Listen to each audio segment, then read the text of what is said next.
on this edition of the Self-Publishing Show. I've realised now that I'm probably not the only one that's happened to. I think the good thing about things like this is it's important to show that you're not alone if that's your situation, and it's not a problem telling people. It's not a problem to talk about it. Yeah, I'm not ashamed to talk about the fact I struggle. I don't think anybody should be. Publishing is changing. No more gatekeepers. No more barriers. No one standing between you and your readers. Do you want to make a living from your writing? Join indie bestseller Mark Dawson and first-time author James Blatch as they shine a light on the secrets of self-publishing success. This is the Self-Publishing Show. There's never been a better time to be a writer. Hello and welcome to the Self-Publishing Show with James and Mark. How's your lockdown going, Dawson? All right, thanks, Blatch. We're not dead, which is the main thing. It's all right. As this is our second time of recording this podcast because rural internet may not be playing ball with us today. So yes, it's going okay. And as we said last week's episode, we've had some lovely comments from listeners and viewers who enjoyed last week's episode. Which, I mean, the basic message was everyone deals with this in the best way that they can. And some people, like me, are schooling kids, with Lucy and I looking after the two kids who go back to school today. So we're homeschooling them. Other people aren't in the right frame of mind to be able to write productively right now. So, we just have to do as best we can. And, from my perspective, it is still involving getting up at 6 and working till 8, taking the dog for a walk, and then basically being dad for the rest of the day. If I get any more time in to take, to work, be that on writing or SPF or Hello Books or anything, then that's a bonus. But that's the best I can do at the moment. And, there's no, can't really get around that. It is a period of adjustment, and if you didn't hear last week's episode, definitely worth listening to, particularly if you are struggling to write at the moment and think that you're neglecting your day job. Mark came up with a few things that you can be doing to do with your backlist and other things that could make the most of this time, because there is definitely an uptick in reading and purchasing of online things, whatever they are actually, and so there is something to be taken advantage of. But yes, we are a community, and you can post into the groups and get some tips and helps and maybe just a bit of sympathy for your particular situation if you're in our Facebook group. Okay, look, we've got a few things to do today. I want to kind of rattle through them just in case this rural internet gives up again. First of all, I want to welcome Peter M. Street from OR USA, which I guess must be Oregon. Got to be, isn't it? Thank you very much indeed, Peter, for being a Patreon supporter. You too can get a name check on the Self-Publishing Show if you go to patreon.com/self-publishing show. Okay, we are also going to talk about our bestseller course. So in between last week and this week, we have launched it. It's kind of at a soft launch for a few days where we just basically put it out there. Ash is quite pleased because one of the early people did pick up, despite the fact it went through, I think, 20 beta readers. There are a couple of typos that we just picked up very early, and it's inevitable with 12 hours of video. Christopher Wills, so thank you very much, Christopher. Yes, that was very helpful. Christopher. So I went through this morning, just changed out a couple of things. But anyway, it's the early feedback is, I have to say, very, very good for this course. Susie's getting great plaudits. Susie Quinlan's the best-selling author who's done How to Write a Bestseller. And I think people are really digging what the course does, which is to reverse the normal way of writing, where you write away in the dark and then you hawk your manuscript around and you hope that an agent and a publisher, it chimes with what they're particularly looking for. Bearing in mind you started your book maybe a year ago or before. Whereas Susie says, well, why don't you start with the cover, the tagline, the idea that what the products you're selling is, and then match that to the market, and then write the product, then write the book, and do it that way around. Start thinking. And then when you get into the writing, what are those key ingredients that we know readers want that makes them turn the page? It gets into a lot of detail. You will come away with pages of notes. The early feedback is people with works in progress that they are pivoting on and rewriting or going about making sure that they're getting it right. And even some quite experienced authors, Mark, I've noticed posting in that it's reinforced some of the things that they knew, but maybe they've drifted away from a little bit, which happens. So yes, it's the course has gone really well. You can read all about it at selfpublishingformula.com/bestseller. So this is going to go out this Friday. We're knocking $100 off the price, which is a third of the price, for for the opening period of days that this is being launched is a kind of get it going and get people into the Facebook group, etc. But it's a valuable course, and I think it's bottom priced anyway at $297, to be honest. So we are probably going to lift that, I think, on the Wednesday. So if you're listening to this on the Friday, let's make this nice and simple and say the 1st of May will be the date that the course goes full price. So if you want to buy, I'm surprised you missed a trick there. You missed a big trick. What was that? May the 4th. Oh, May the 4th. Yeah, I'm not doing that. It's not about... Star Wars is mentioned in this course, but only fleetingly. So we will go to full price on May the 1st, so midnight on the 30th of April. So go to selfpublishingformula.com/bestseller. That discount will be there until the 30th of April to get on board with that course. As I say, feedback from the early readers, early students is very, very positive indeed. I'm having a chat with Susie. Did you say they were digging it? They're digging it. Welcome to the 70s with Hepcat James Blatch digging the podcast today. Hepcat. What's a Hepcat? Hepcat. Look it up. Okay. So you know more about the 70s than I do. Listen, I've never really left the 70s. It's the greatest decade. You didn't have quite so many pandemics in the 70s. I know you had Southeast Asian wars, but we didn't have these. Yes. Let's go back. Anyway, we're going back. The economy is going back to the 70s. The oil price is going back to the 70s. Yes. At the moment. Oh, God, my camera's shut down because it's too warm. It's okay. I'm recording on this screen as well. That's okay. Good. Okay, look, that's the bestseller course, and there's stuff to come in the future on that front. We'll that I think is going to be a very useful and fun addition for the SPF array of courses. We put a lot of time and effort into this. I think 2 years. I think it's been 2 years. It's been a while. We've been putting this course together. It had an early iteration, and we went away again, went to beta, came back again, remodeled it, and it's out there now. So it's a very, very good product. Okay, let's talk about the foundation. So the number of people who won't be in a position to pay for our courses, won't be in a position to pay for editing, won't be able to pay for covers, is going to go up as a result of this crisis. I think because the economy is going to slump down, particularly people at the beginning of their careers who are currently relying on paid jobs that might not be there in a few months. Without getting too doom and gloom about it, one of the things we've always done is we've run a foundation which picks out those talented authors as people who just need that kickstart, that financial kickstart to get going. And that scheme delightfully has increased, has broadened, because a number of our existing students who've done well from your teaching, Mark, have said to us they want to give something back. It started with Mark Recklow, I think, was the first one who came to us and said he wanted to sponsor an extra place, and now we have quite a few more. So we're really broadening this scheme. We do, yes. So Mark Recklow is sponsoring a non-fiction author. Lucy Score is doing romance writers, and Tony Moyles has also said that he would like to contribute. And Dawn Brooks is going to be sponsoring a cozy mystery spot next year. So that actually brings the total number of sponsorship places up to 8. And each of those, the people who are selected to win a scholarship from us. And also, so we're working with Reedsy and us. So we kind of put half of the money in, and then these other authors are chipping in $2,500 each, which is extremely generous of them. That means that they get the ads course 101, our kind of foundational course. We'll probably chuck in the bestseller course. We'll probably chuck in the covers course as well. So that's 4 courses from us.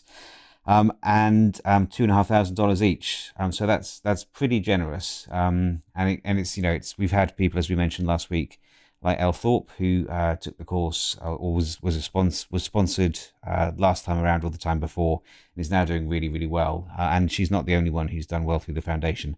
So it's definitely worth applying. There are some requirements that you need to hit in order to be eligible, but you can find out all of those details at I think it's selfpublishingformula.com/foundation.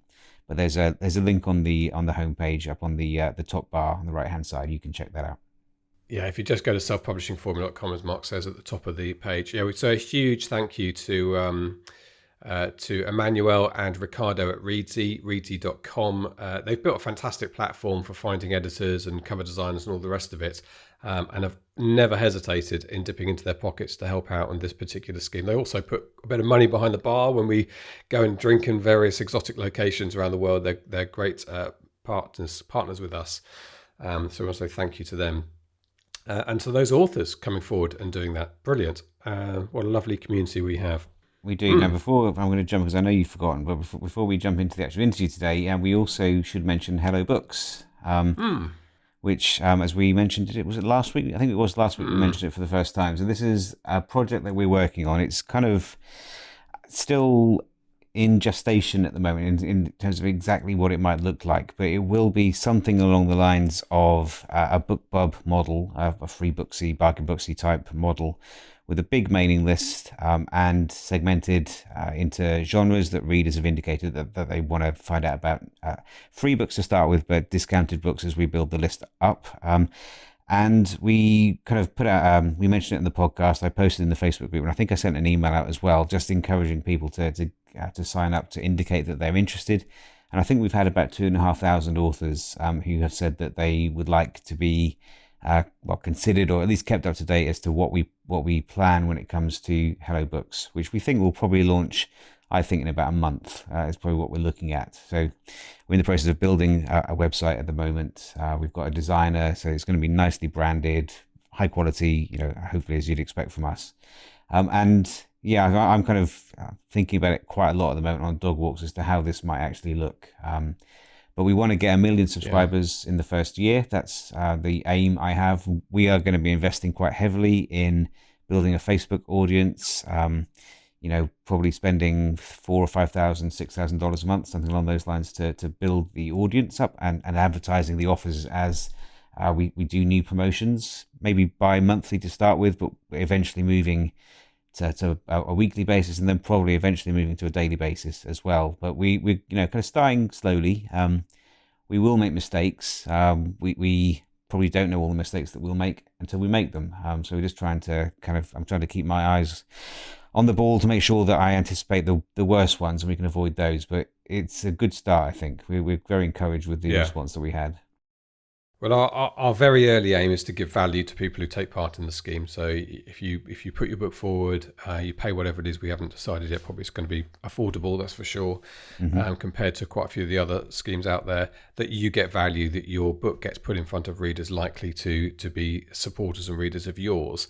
Our aim really for the first year, we're playing a long game with this, we should say to people. This is a long game. We are going to get this right over a period of time and build up a reader list that's going to benefit authors in our community.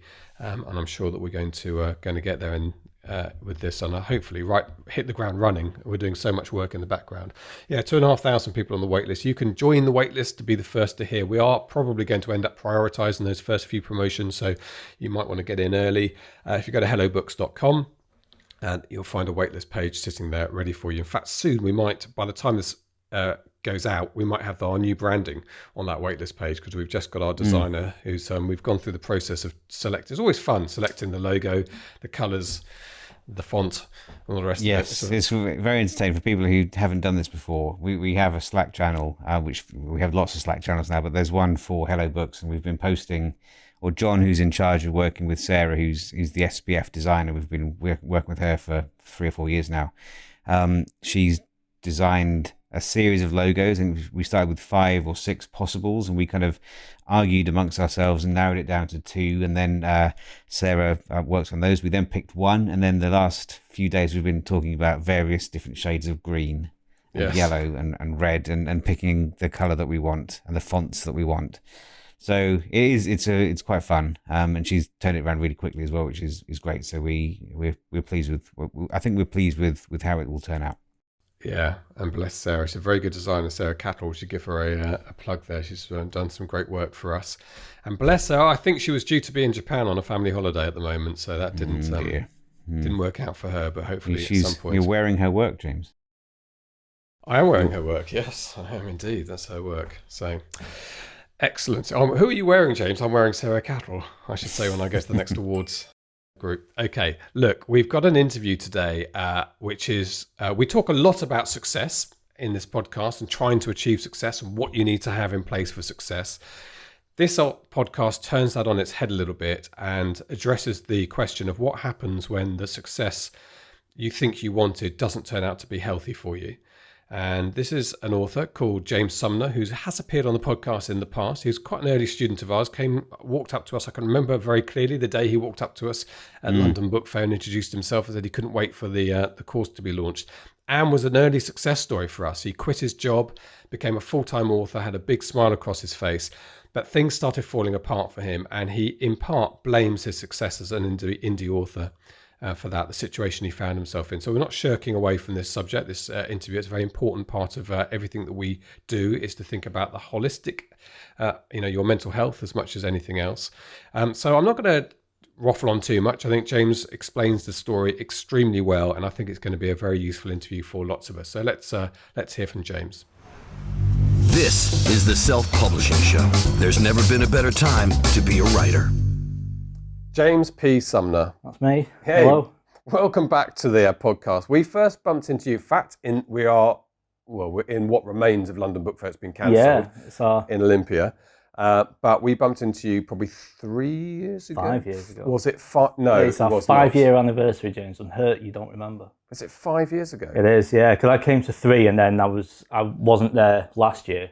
So now that I'm back, it's my 5th year down in London. And wow. 5th year with you guys, yeah. And you came up to us, and we were in the early stages of SPF, and you said, I want to buy your course. When can you open your course? Yeah, basically. And you bought the course, and you got back to us straight away, and you said, the course is amazing, and you had success. And I'm going to cut a very long story short, but that's what we're going to talk about. Yeah. Things didn't go to plan. Things caught up with you on the mental health side. Yes. And you've had to make some changes in your life. And that's what we want to talk about in a very open and clear way. Yeah, absolutely. And part of the point of this interview is not just to hear your experience, but to encourage others to take a minute to think about their own mental health and to talk to people, particularly us men, who are bad at it and have a high suicide rate, probably as a result of us not talking enough about how our mental health is. So let's talk to you about at what point things started to not be on the upward trajectory that they were when we first met. Yeah, okay.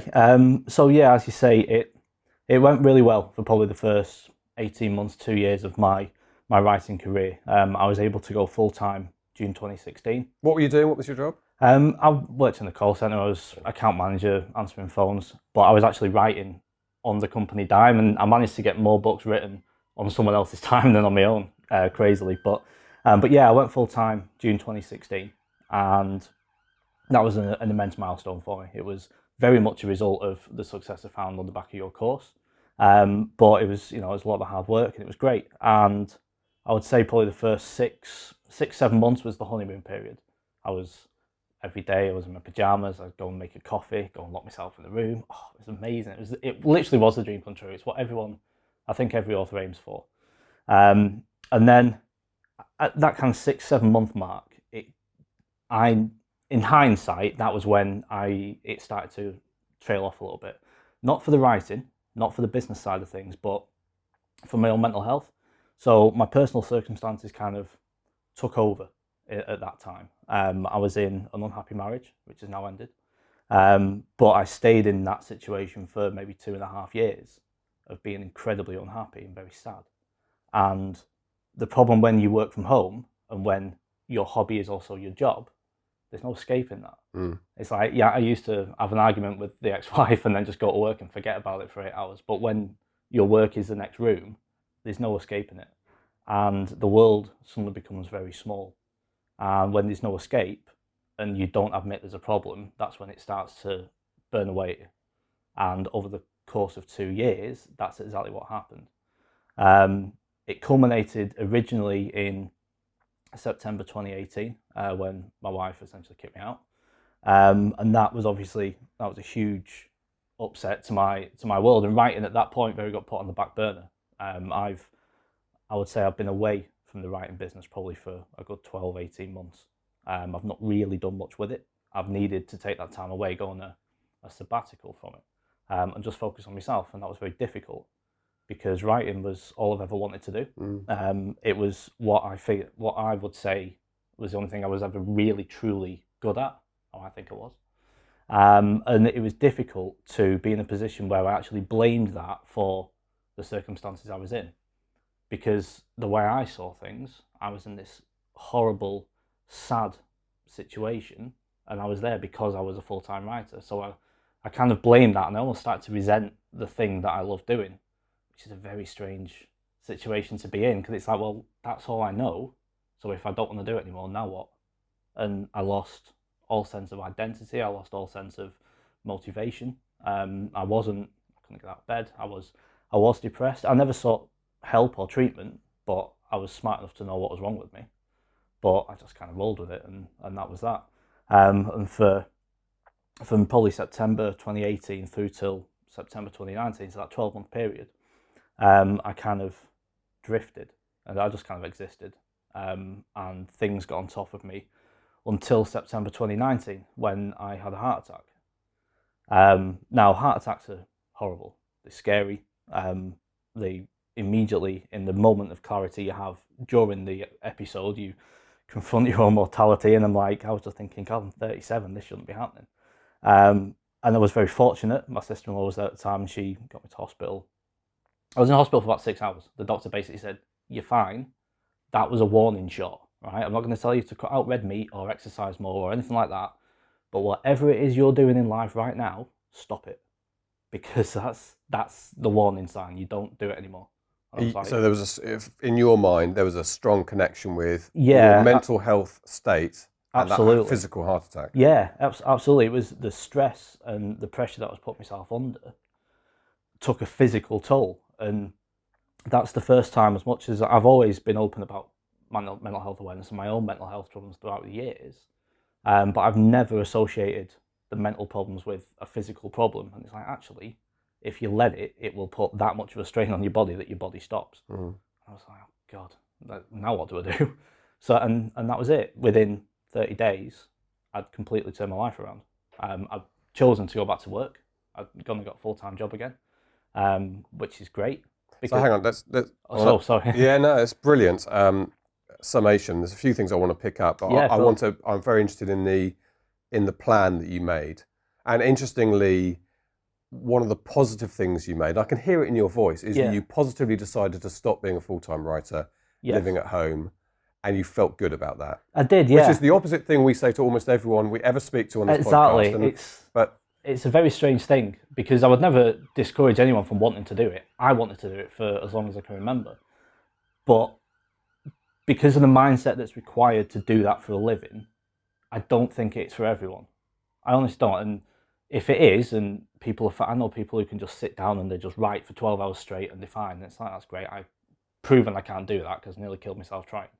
So I would never discourage anyone from doing it. But with things like this, what I want to do is just make people aware of there's more to it than you realise. It's not just about now your hobby's a business. It's not just about the mindset of having to run a company and focus on marketing, do all this. It's the mental aspect of it as well. It's like, I mean, every author knows the regular pitfalls is cat videos on Facebook that will stop you working. We all know that. They are awesome though. Yeah, they are awesome.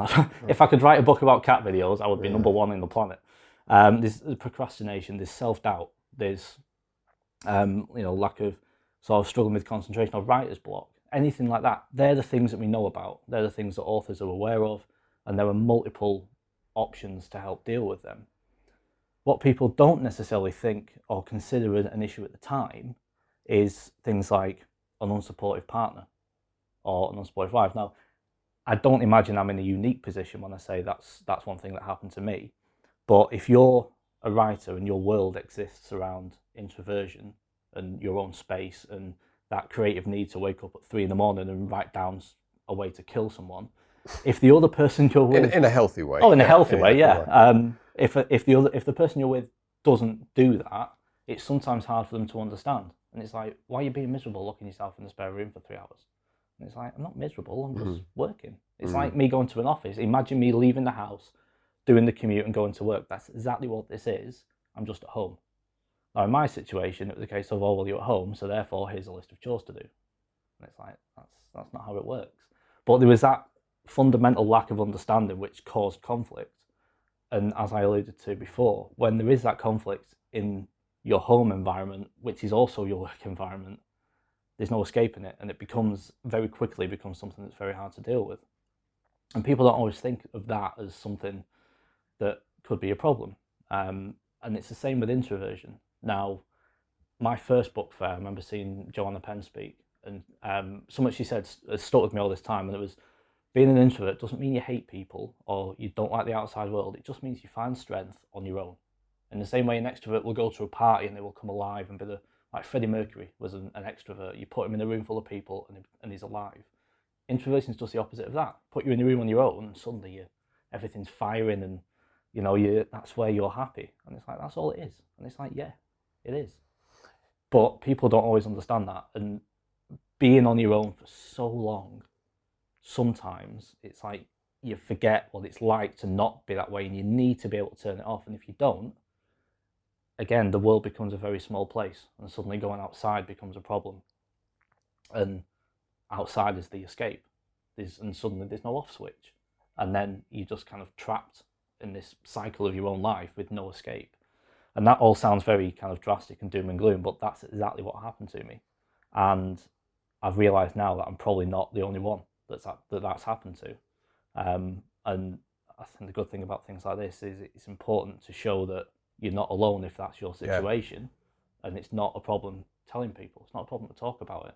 Yeah, I'm not ashamed to talk about the fact I struggle. I don't think anybody should be. And that's brilliant. Although there is a point about, which I'm going to come back to, about how long it took you to address it, which is a very common thing. So we'll come back to that. But I think also about working from home is that even without the difficulties that you had with your marriage and unsupportive partner, when you've been in a 9-to-5 and you quit that and you're working from home, people may very easily dream of that when they're 9-to-5 and see the positives, but actually don't realise that your 9-to-5 existence creates a framework that you exist in where other people take responsibilities for lots of parts of your day. Yes.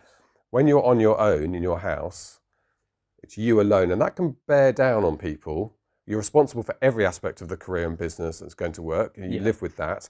And the physical aspect of it, even without, like I say, a partner with things going wrong, is you don't change your environment at all for hours, days, weeks, months at a time. And I think I love it. I like working from home, but I built an office in my garden. Yeah. It was a really important thing for me to do. I actually could not have gone on working inside the house. It's a small thing. It's 6 yards away, but it might as well be down the road, in London. Those things, you do have to think about that. Yeah, it's making that distinction. And that was the first thing. And again, hindsight's always 20/20, as they say. And those first 6 months when I left work, and the next day I pretty much did the entire Ads for Authors course. I just binge watched it like a Netflix special for like 18 hours straight. And that was it. And I would probably say for 2 years straight, I worked 12, 13, 14, 15 hours a day. I wouldn't do that for anybody else. And I justified it by saying, yeah, but this is mine. This is like, if it's do or die. If I don't make this work, I don't pay the bills. And that fear kind of kept me going. But at the same time, you don't need to work 18 hours a day to make that happen. You were a terrible boss of you. My boss was horrible. Yeah. He always made me work. I couldn't take a dinner break. I got to walk the dog. That was about it. But I got to the point where I was arguing with the dog, and that was my only conversation. Yeah. And when it answers back, you're in trouble. Yeah, definitely. Okay, well, let's talk about a very important part of this is how long you went with deteriorating mental health with your level of awareness of what was going on and still really didn't do anything about it, which is a long time. Then you have a heart attack, and it's that old thing, you wouldn't leave a physical ailment untreated. Most people wouldn't. No. But we do leave creeping amounts of crippling mental health untreated, don't even speak to our mates about it, to a point where it becomes a crisis. Yeah. And like I say, you're aware of this. I am painfully aware, and to the point where I'm almost embarrassed by the fact I let it get as bad as it did. Because you shouldn't be embarrassed, because I think it's a very common thing. Yeah, well, that's it. It is, and it's a real shame, because you put it perfectly. If you broke your arm, you won't just let it heal on its own. You'll be walking around like this for the rest of your life. And it's the same with your mind. If you try and let it heal on its own, it's going to heal crooked. You need to take the time. Now, I spent probably 18 months very unhappy, trapped in the marriage, and then I spent a year drifting along after it ended. So that's 2.5 years in total of me being very, very sad, very depressed, very unhappy. And I knew how unhappy I was, but it's that fear of change. It's taking the step to make a change. And people say it about victims of domestic abuse, male and female victims. It's like, well, just leave. It's like, yeah, but I can't, because that's all I know. It's a safe environment. Even though it's an unhealthy environment, it's safe because it's what you know. And it's very difficult to make a change on that scale, especially the last 12 months, especially when it's been just me, I've not actually been single on my own since I was like 18. So I don't know what to do with myself. It's weird. And Well, video games, surely. well, video games to a point, yeah. And that leads back to the procrastination a little bit. But Did you think you weren't making changes because you feared it would make things worse? yeah, it's because I didn't know what changes to make. I didn't know where to start. As a person, I had no identity. I didn't know who I was. I didn't know anything about myself outside of writing. And I'd put writing on the shelf for now, so it's like there was nothing left. It was a blank canvas. So I'm like, well, I don't know what to do. So I just drifted. I just let things happen, and things just got worse because I was in denial, I suppose. So it took me 2.5 years and a heart attack to make me think, okay, next steps. Let's think about this properly now. I need to make a change. I'm nearly 40. I've not got that many more do-overs in life when it comes to things that targets you need to set for yourself. So I had to sit down, and my sister-in-law is awesome. She made me do it. She sat me down with a brew when I got home from the hospital, and she said, here's a pen and paper, bullet point the rest of your life right now, because you need to make changes. And it's like, that's a good point.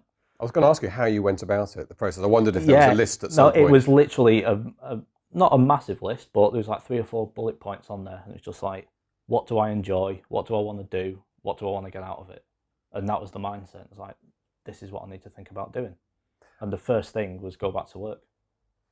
So the steps you took, go back to work. So basically not to rely on writing as a career. Yeah. But you probably don't want to stop writing. No, and I've not stopped writing. And to be honest, going back to work has allowed me to fine-tune my approach. So now I'm not particularly following any trends. I'm not looking really what other authors do. I'm just doing it for myself. And if it works, great. If it doesn't, I'll try something else. But the freedom of not having the pressure, and I remember this is something Mark said to me very early on when I first met you guys. He said, you don't do it until you're ready. I think I remember Mark said like he was going to give himself 12 months of making what he made full time before he could trust it. Obviously but that's a very good benchmark. I was kind of thrown into it because I was fired from my full-time job at the time, but I made it work and it was great. But the pressure, the financial pressure, is a lot to handle, especially when you're doing everything yourself. As soon as you take that pressure out, but you're still doing something you enjoy doing. I love my full-time job, and I never thought I would say that. But I enjoy it because I'm not there for the money. I'm there to essentially get me out of the house and be sociable.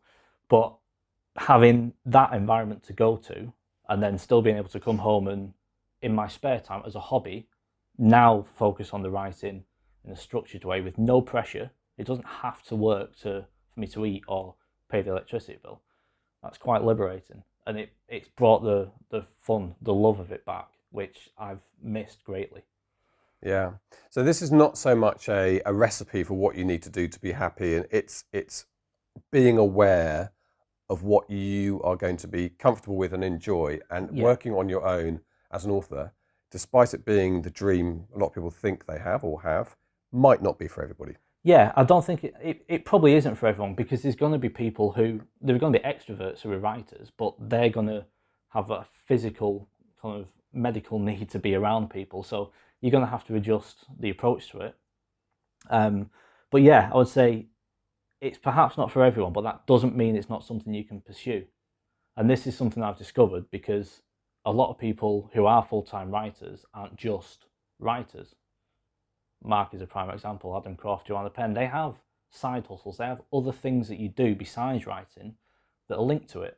So writing as a craft doesn't have to be the fundamental nuts and bolts of what you do. You can do other things that relate to it, and you're still making a living from it. And for me, doing that required me to go back to full-time work. And I got a full-time job as a digital marketer. I'm now a digital marketing executive. And I don't mind saying I got that job purely on the strength of having done the self-publishing formula course. Because like what? So there's a kickback in it for us. There's possibly some commission. Yeah, you're getting 10% of the salary, I think we said, didn't we? Yeah. You're getting my valuable time. We are, and we love that. No, that's actually brilliant. And we do occasionally, people talk to us about the course saying, I'm in a completely unrelated industry. Is there anything in this for me? And we usually say, no, it's specific to books, but I think there is. I think you understand digital marketing for one product, you can do it anything else. Anyway, that's a side issue. You mentioned your sister-in-law. Yeah. An important conversation you had, and fantastic of her to sit down and sort of and focus you on that recovery plan. But during that 2.5 years, the period in the unhappy marriage and the period by yourself, were there not mates around, other people you spoke to? And no, there wasn't. And this was the annoying thing, because, not wanting to get too much into the boring personal side of things, but when I got married and I moved away to where she was, I burnt a lot of personal bridges to do so, because they all said, she's a psycho, don't go with her. And just for legal reasons, she may or may not be. I'm not naming her, but yeah. But I didn't listen, and I burnt a lot of bridges. So when I left, my entire life for my entire time was there. So when I moved away from that, there was nothing from my old life there. So I spent a fair amount of time on my own, and I needed a bit of time on my own. But I've since spent time rebuilding a lot of bridges that thankfully have become stronger than they ever used to be, which is great. And I now have a network of friends to talk to. And what I've noticed sort of 10 years on, like my group of friends, you know, you just go and sit in the pub and drink and tell bad jokes and things. But now everyone's older, they've got married and had kids and stuff. And when you sit down and you have a heart to heart and you say, look, do you know what? I'm having a really bad day today. I need a brew. It's like, yeah, of course, come round. And you can just sit and talk. And I think it's important to have people around you. There are people around you who can take you out and get you drunk and have fun with. But you need people who can sit down and you can trust to say, do you know what? I'm having a really bad day. This made me upset yesterday. I'm struggling with this. Can you help? That's important to have. And I'm very fortunate to have a handful of people that I can rely on for that. And they can rely on me for it, because there's that level of understanding in that respect. And that's really helped me sort of in this stage of my life and the next stage. Yeah, I think that's a really good point. And I think that when things are on top of you, and we all, everyone, as you get older, life does get more complex for people, and you have low moments. And I think sometimes you think, I don't know where to go, and you have a long conversation with a good friend who has exactly that. And even though they don't have the answers for you, the solution, the therapeutic value of sharing and having that conversation, having some sympathy, cannot be underestimated. Well, that's it. And sometimes you just need to talk it out. It's almost like you're having a debate with yourself. I mean, the amount of times I would literally sit, and even from a writing point of view, I would sit on my own in a room and I'd be having an out loud conversation with myself, like, how can I kill that guy and make this? And it sometimes helps. It's sometimes easier. And that isn't just for writing. You know, I'm not encouraging people to actively start talking to themselves, but talking out loud to someone, anyone who's willing to listen, it helps you just find your own solutions sometimes. And it's that mental release. You know, I always compare it to if you're cooking and you've got a pan on the stove, and if you put the lid on, it'll start to froth and boil over, and it'll all go wrong. Sometimes you just got to take the lid off and let a bit of the steam out. Yeah. That's all it is. You just got to look after yourself. That's the important part. And not be afraid to say that you need to look after yourself as well. And is it your experience that generally women are probably better at this? Is that a myth? And men at talking to each other about stuff? Do you know what? That's a tricky one, because you I suppose you don't want to say the male and female divide. There shouldn't be a difference. But the fact is, women are more comfortable talking to their friends and their peers and other women about their problems. Whereas typically, if you sit two men down in a room and one of them says, "God, I'm feeling really sad today," they're like, "Oh, man up, have a shot." And it's like, no, don't ever say man up to me. That's not how it works. And thankfully, I think more and more men are getting comfortable, are realising it's okay to talk about stuff like that. And yeah, it is a predominantly male issue. I think men throughout the years have had sort of peer pressure, battles with ego and things. It's like, there's nothing wrong with it. I don't feel like I'm any less of a man because I'm telling you I've had mental health issues. I think it takes more strength to admit those problems than it does to hide them. And I know Tyson Fury has recently done an interview, and that's gained a lot of attention because of how brutally honest he is about his own struggles. And it's like, you tell that guy that he's being a big wuss because he's talking about mental health. I'm not going to. Exactly. And I'm almost as tall. Tyson Fury is a very aggressive boxer. Yeah, exactly. And, you know, and even someone in his profession has had the issues, he's had the battles, and he's come out the other side and he's talking about them. And good for him. Yeah, and the statistics aren't great for male suicide rates. Are traditionally higher, have always been higher. Yeah. There's several campaigns on in the UK at the moment. I'm not sure what it's like in the US and Canada and Australia, but in the UK there is a kind of Take Minutes campaign which they're using football in the UK at, and I think a few weeks ago every game was delayed by 1 minute as a symbolic minute for men to talk to each other Yeah, and that was stuff. So right. you must feel heartened that this is a conversation that's happening now. Yeah, I am. I think it's great, and I know Prince William has done a lot for it, and probably Prince Harry as well, over the sort of the last kind of 5 or 6 years to make it okay and to raise more awareness. And it's taken this on, but people are finally catching on. Like you say, the extra minute for in front of a football match, it's like that's prime example because football is predominantly a male orientated sport. So putting it in that kind of environment, they're thinking, God, if all them footballers are doing it, maybe it's all right for me to do it, you know. And it's like that's what we need. And yeah, I think it's brilliant. And I still don't think there are enough people doing it. I think in an ideal world, there shouldn't be any taboo subjects like that. There shouldn't be any fear of talking about what's wrong. I've got no problem talking about it, and believe it or not, I'm quite a shy guy. I'm a closed book to a lot of people, but when it comes to something like this, it's important. And I have no shame in what I've been through, and I'd rather talk about it openly to you. If it sounds cliched, but if one person watching this sees it, it clicks, and they avoid the pitfalls I've been through, then job done. Do you know what I mean? That'd be amazing. Did you seek professional medical help for your mental health issues that you saw at the time? No, I didn't. I have done in the past when I was younger. I didn't this time, and I'm not entirely sure why. I think it was because, again, not wanting to get into it too much, but my ex-wife was a therapist. It was her job to help people, and yet she was putting me through what she put me through, and it's like, I don't understand that.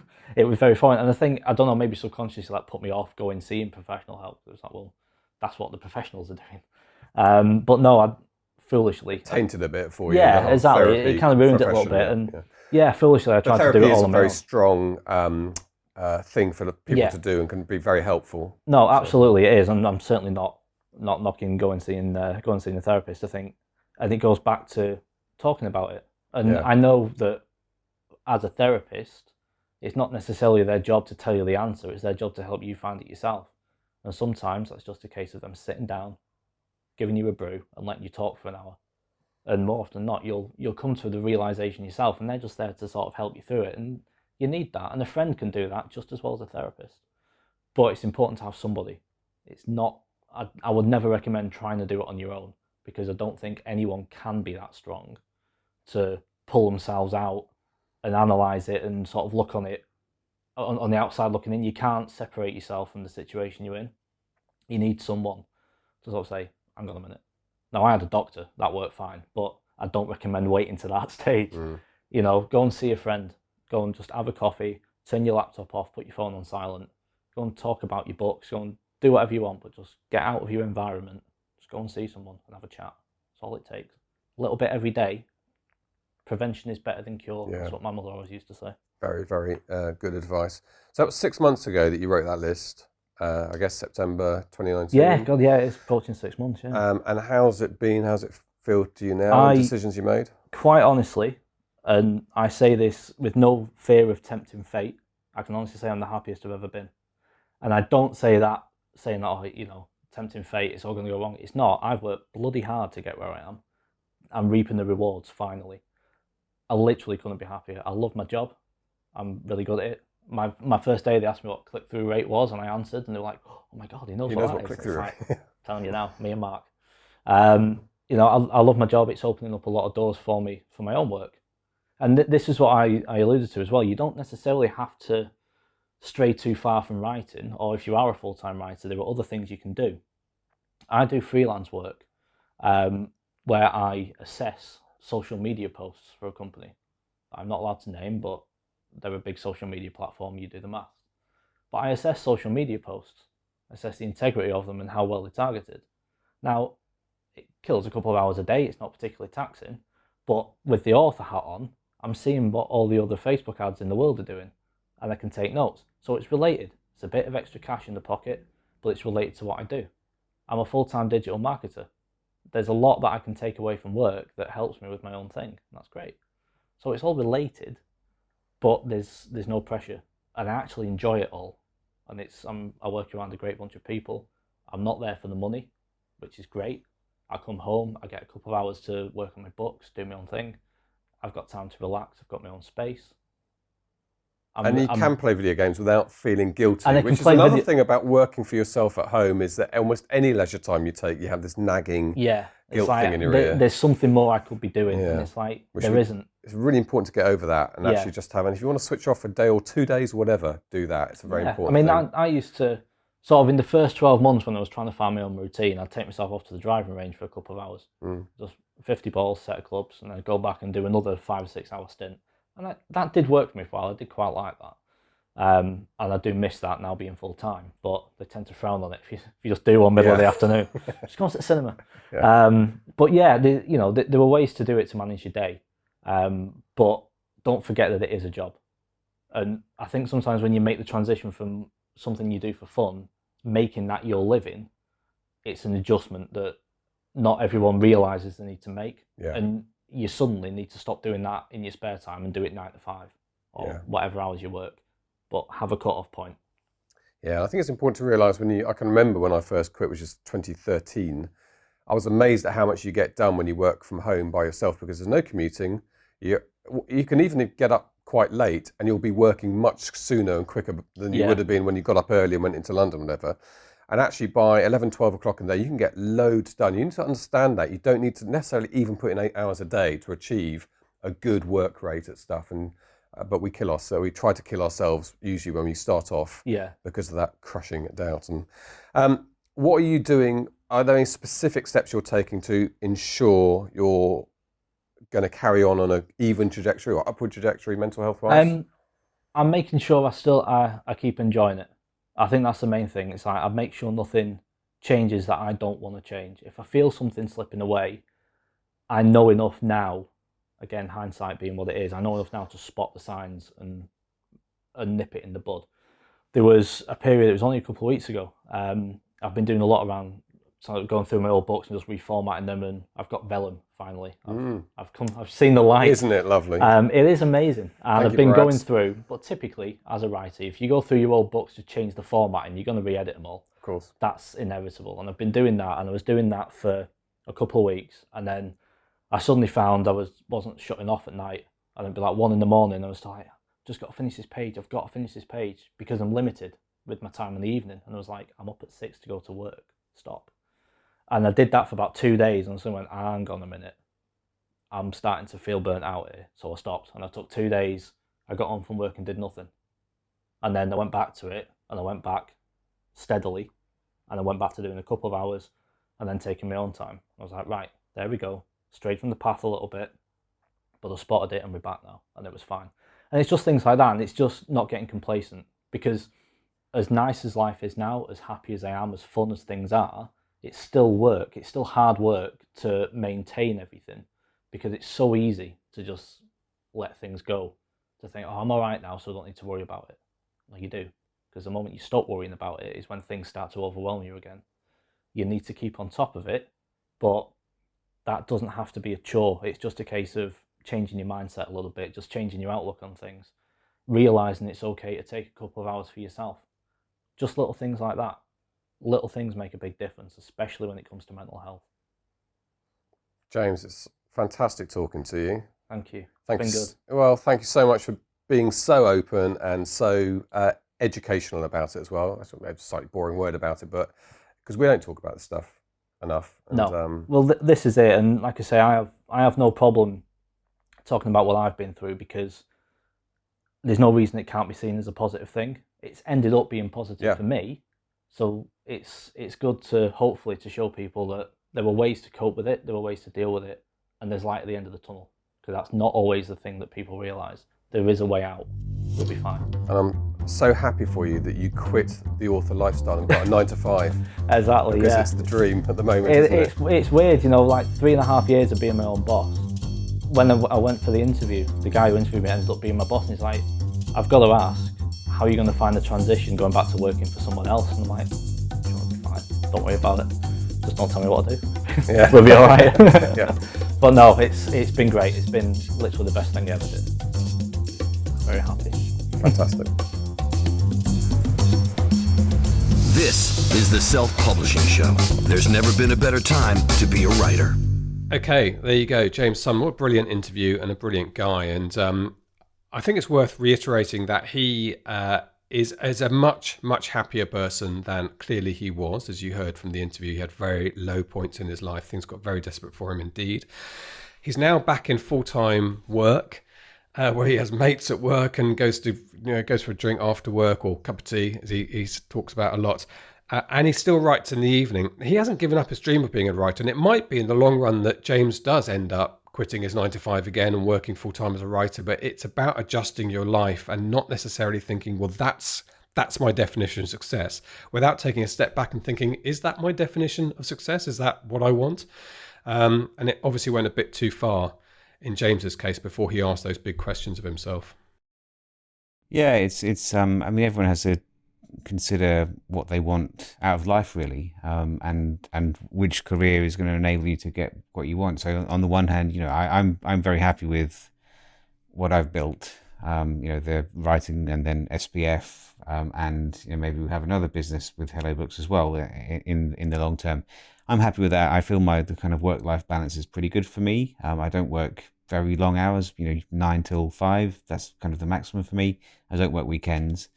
So that's fine. But it is, I do remember in the early days, it's when you kind of feel that you have an opening and you've got to work really hard to take advantage of that.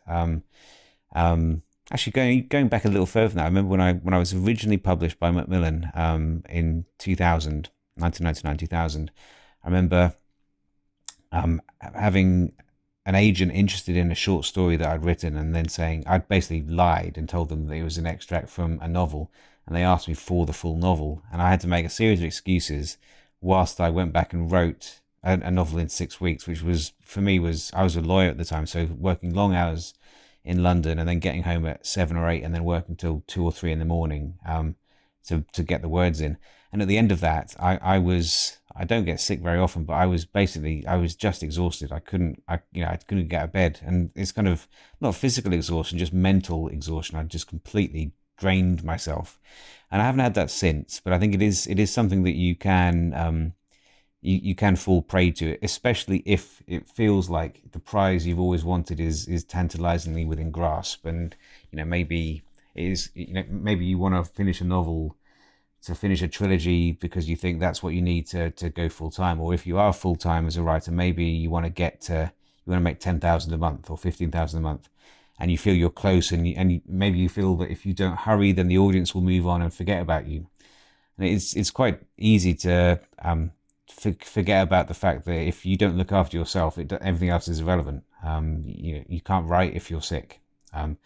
So yeah, it's a good interview. I heard James talk to Adam Croft about that on his podcast, and I thought we should get him on because it's to bring it to our audience would be a valuable thing to do. So I hope people got plenty out of that. Yeah, and another aspect of this to think about that James discovered is that working in isolation wasn't for him, and it isn't for everybody. It seems like a dream. It sort of suits me because I don't like other human beings, but social people like James who enjoy the company of other people. No, I'm being jovial, but it doesn't suit everyone. Motivating yourself during the day, being for fairly long periods by yourself, and being close to your family, but them not really understanding what it is you do, which is certainly the case in mine. I have no idea what happens in my office. It's not for everyone, and sometimes other people thrive in an environment where there's people around them all the time and everything's shared a little bit. So now there's ways around that possibly. I mean, this current period of this current pandemic has brought Zoom.us to everyone's attention. Suddenly all my neighbours are using this product that we've been using for years. Which we're using now. And using now, and people are realizing that actually you can do this you can open a beer in the evening and get a couple of friends on for a chat. And actually, if you're working by yourself and you've got author friends, rather than meet up at conferences and just exchange emails in between, why don't you once or twice a month get a little Zoom chat going and just pass the time of day for an hour? That's the sort of thing that's, I think, a healthy thing to do for us. So well done, James, I think, first of all, because it's quite brave talking about your mental health, talking about breakdowns, talking about recovery and all the rest of it. It's an important conversation that we have, conversations that are more common today than they certainly were when I was younger. Probably the same for you as well, Mark. You're not that much younger than me. So yeah, a little bit younger. Well, they wouldn't looking at me at the moment. It doesn't look that way. No, you look. I've gone full Robinson Crusoe at the moment. knocking on 60 if you're watching on YouTube. Yeah, I'm looking forward to your 50th. That must be coming up soon. F off. It's 4 years yet, Grandad. You're the same age as my wife. Big That's a bit party odd. year. I was just looking out the window and there's a great big brush that started brushing my window. So the window cleaners have come round. So I hope that he's was... socially distancing himself. Our window cleaner's not cleaning windows. He's very far away, yes. Good. Okay, look, excellent. That's it for today. Quite a busy episode. Just to remind you that our bestseller course, do not miss that discount. We'll not be retrospectively applying it. It's $100 off the full price of $297. So you get it for $197 and equivalent for the payment plan, which goes over 12 months to make it very affordable indeed. If you go to selfpublishingformula.com/bestseller, you need to do that by midnight on April the 30th. Which midnight in the world? The last midnight in the world, I always say. So midnight on April the 30th. I think it's Easter Island. I think is the last midnight in the world. Do you think we've got a big audience in Easter Island? Right, I think the rural broadband has just frozen again, which is just in time for me to say a goodbye by myself. So I have to do it for Mark. I have to say it's a goodbye from me and it's a goodbye from him. Goodbye. Get show notes, the podcast archive, and free resources to boost your writing career at selfpublishingshow.com.